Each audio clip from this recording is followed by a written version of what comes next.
Ya, PDI Perjuangan melalui sekjennya, Hasto Kristianto melontarkan sinyal menutup pintu kerjasama atau koalisi dengan Partai Demokrat dan juga Partai Keadilan Sejahtera di pemilu dan pilpres mendatang. Adanya perbedaan ideologi dan prinsip politik dianggap menjadi faktor pendukungnya. Benarkah Demokrat dan PKS akan absen dikunjungi oleh Puan Maharani yang sudah mendapat mandat untuk menjalin kerjasama dari Ketua Umum? Mas Hanta, apakah benar memang yang dikatakan Mas Hasto ini bisa benar-benar terjadi? Tidak ada kerjasama, tidak ada koalisi antara PDIP dengan Demokrat, dengan PKS? Ya, pertama saya kira adalah hak setiap partai. Enggak masalah.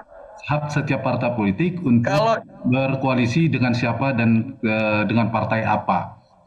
Itu tidak ada persoalan benar atau salah. Di dalam demokrasi bahkan saya cenderung tidak harus semua partai didorong untuk berkumpul, semua harus sama di kubu yang sama. Sekarang saja bayangkan kalau kemudian Demokrat dan PKS masuk di dalam pemerintahan, semua kan tidak sehat buat demokrasi. Justru demokrasi yang efektif itu harus ada yang mengimbangi pemerintahan. Justru yang sehat itu tidak kolutif, tidak semuanya. Nah, nanti kalau mereka ada partai-partai yang tanda petik mengunci, tidak mau bersama, ya tidak apa-apa. Yang menang nanti berkuasa, memerintah, yang kalah kemudian di luar pemerintahan untuk mengimbangi. Itu. Kemudian kedua, itu dulu poin pentingnya Mas Wahyu. Yang kedua, saya ingin menjawab pertanyaan Mas Wahyu. Ya, secara ideologis dan historis ya. Secara ideologis saya kira memang dari sumbu spektrum ideologi antara PD Perjuangan dan PKS dulu ya sebelum Demokrat, itu memang berjauhan. Memang sulit untuk dipaksakan mereka berkoalisi.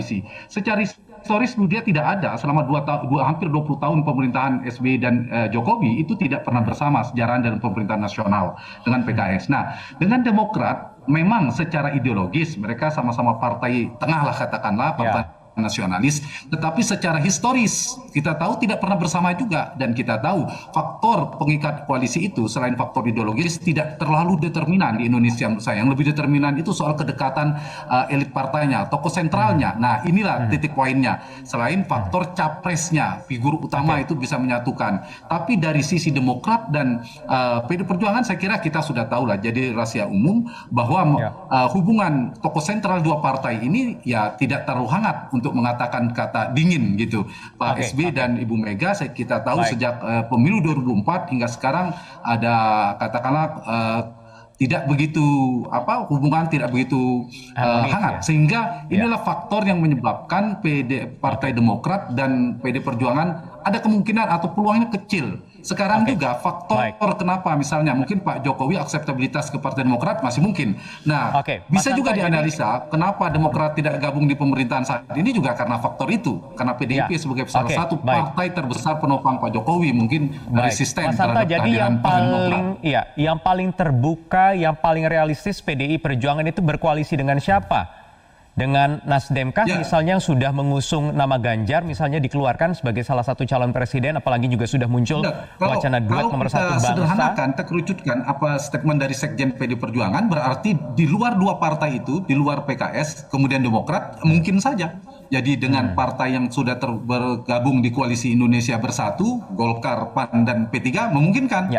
Kalaupun nanti ada nama Ganjar, mereka bertemu dalam irisan Ganjar Pranowo di sana, atau nama yang lainnya Mbak Puan. Kemudian yang kedua, dengan Gerindra pun menurut saya tidak ada masalah. Gerindra dan PKB kan sudah membangun juga meskipun masih cair koalisi Kebangkitan Indonesia Raya. Itu memungkinkan juga, sering disebutkan antara pasangan Prabowo Puan misalnya, dan kita tahu hubungan Gerindra Pak Prabowo juga cukup dekat saat ini dengan PD Perjuangan dan Ibu Mega. Itu sangat mungkin.